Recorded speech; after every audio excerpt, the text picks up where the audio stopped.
ஒரு மகிழ்ச்சியான செய்தி. இதயம் நல்லெண்ணெயின் விலை லிட்டருக்கு ரூபாய் 105 குறைஞ்சிருக்கு.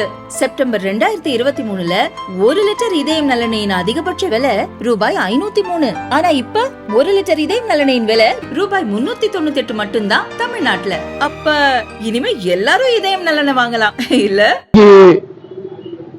மத்தியில் ஆளுகின்ற பாரதிய ஜனதா கட்சியினுடைய அமித்ஷா அவர்கள் மூலமாக சென்னை வருகிறது எங்களுடைய கழகத்துடைய பொதுச் செயலாளர் முன்னாள் முதலமைச்சர் எடப்பாடி அவர்களை சந்தித்து அவர்கள் இருவரும் வருகின்ற 26 தேர்தலில் வெற்றி கூட்டணி அமைவதற்காக சேர்ந்து நாம் கூட்டணி அமைப்பு என்று சொல்லி இன்றைக்கு கூட்டணி ஏற்படுத்தப்பட்டிருக்கின்றது.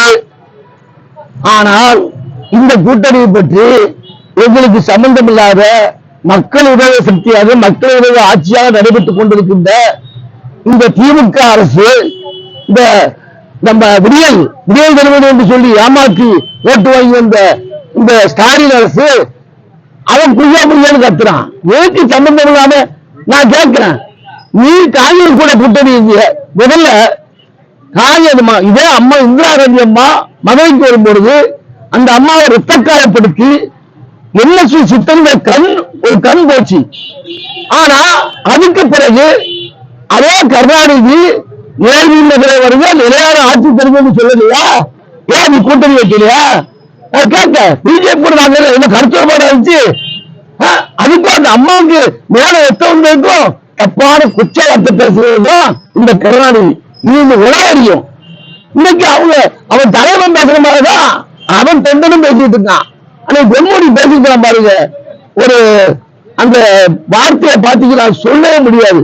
ஒரு பெண்கிட்ட வார்த்தை பேச முடியாது, அப்படி ஒரு மோசமான வார்த்தை. அதாவது இந்து சமயத்தினர், நான் ஒரு கிறிஸ்தவரை சேர்ந்தவன், ஒரு இந்து சமயத்தை சேர்ந்தவன் வெற்றிய பட்டம் போடுறதும் போடுறது ஒரு சைனவ வைணவ மதத்தை எவ்வளவு கீழ்த்தரவா பேசுறோம் அவ்வளவு கீழ்த்தரவா பேசியிருக்கான். நீ இன்னைக்கு ஒரு வாரம் கழிச்சு மன்னிப்பு கேட்டேன்னு சொல்ற, நீ மன்னிப்பு கேட்டு எனக்கு சாரி என்ன செஞ்சிருக்கோம்?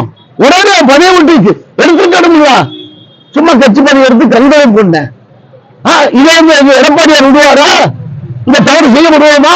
ஆனா நாங்க இப்படித்தான் யாராவது பேசுவோமா? பேச மாட்டோம். ஏன்னா நான் மக்களுடைய பிரதி மக்களுக்காக வாழ்கின்ற ஏற்கும் அனைத்து இந்திய அண்ணா திராவிட முன்னேற்ற கழகம் புரட்சி தலைவர் அம்மா அவர்கள் கட்டி காத்து ஏற்கிறோம். இன்னைக்கு எடப்பாடியார் கட்டி காத்து அழகா கொண்டு போயிட்டு இருக்காரு.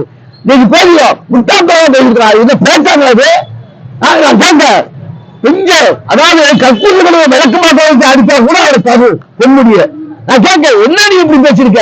எப்படி பேசலாம்? ஒரு வார்த்தை பத்தி பேசலாமா இப்படி? அது என்ன? அது அந்த பேச்சொன்னும் மக்களுக்கு சரியா தெரியாது, பெண்களுக்கு சரியா தெரியாது. தெரிய வந்துச்சுன்னா இன்னைக்கு தமிழ்நாடே பத்தி எரியும். ஏன்னா அந்த அளவுக்கு ஒரு மோசமான வார்த்தை அந்த வார்த்தை. இதுக்கு முன்னால ஓசி பஸ் அவன் சொல்றான், ஓசி பஸ் போடிய ஒப்போட்டு காசா? மக்களுடைய வரிப்பணம் எவ்வளவு வரிப்பணம் போட்டுருக்காங்க. எல்லா தீர்வு எல்லாம் கூடிட்டு, தீர்வு கூடிட்டு, மின்சார கட்டணம் கூடிட்டு, பால் கூடிட்டு, நம் பத்திரப்பதிவு கூடிட்டு, எல்லாமே கூடிட்டு. ஆனா அந்த பணத்தை என்ன செஞ்சீங்க? என்ன பண்ணீங்க? மக்களுக்கு என்ன பண்ணீங்க? நீங்க அம்மாவோட திட்டம், எடப்பாடி தந்த திட்டம் ஏதாவது நீங்க பண்ணிருக்கீங்களா? நான் கேட்க, உங்களுக்கு எடப்பாடியா 2500 ரூபாய் கொடுத்தாரு. நீ என்ன கொடுத்த? என்ன கொடுத்த?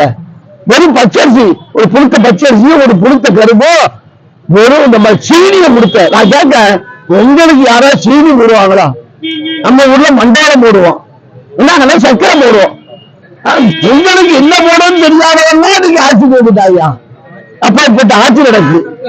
இப்ப எடப்பாடியாரு சரி, ஜெயக்குமார், திண்டுக்கல் சீனிவாசன் எல்லாருமே என்ன சொன்னாங்கன்னா, எத்தரத்தை கொண்டு பாராளுமன்றத்திலையும் சட்டமன்றத்திலையும் பிஜேபியோட நம்ம கூட்டணியே கிடையாது அப்படின்னு சொல்லி சொன்னாங்க. இந்த கொள்கைக்கு விரோதமா இருக்காங்க. திடீர்னு கூட்டணி வச்சிருக்காங்க. இதை பத்தி என்ன சொல்றீங்க? அதாவது எல்லாம் கேட்டுப்பாங்க, அதாவது யாருமே நடந்த எழுதி அரசியல நடந்த எழுதி கிடையாது, நடந்த நண்பரும் கிடையாது. உங்களுக்கு தெரியாது. நாங்க ராஜீவ்காந்தி இருக்கும் போது புரட்சி தலைவர் எம்ஜிஆர் காங்கிரஸோட கூட்டணி வந்தாங்க. அது பிறகு இதே காங்கிரஸ் திமுக கூட போலையா? இப்ப இருக்கலையா? நான் கேட்க, அது தவறே இல்லை. கூட்டணி எப்பனாலும் ஏதோ எடப்பாடி அழகா சொன்னாங்களே, நல்ல கூட்டணி அமைத்து தருவேன் சொன்னாங்க. அதை நிறைவேற்றி இருக்காங்க. இது கடவுளால் உருவாக்கப்பட்டது. இந்த கூட்டணி வந்து மக்களால் உருவாக்கப்பட்டது, கடவுளால் உருவாக்கப்பட்டது. கடவுள் இணைச்சதுதான் இது.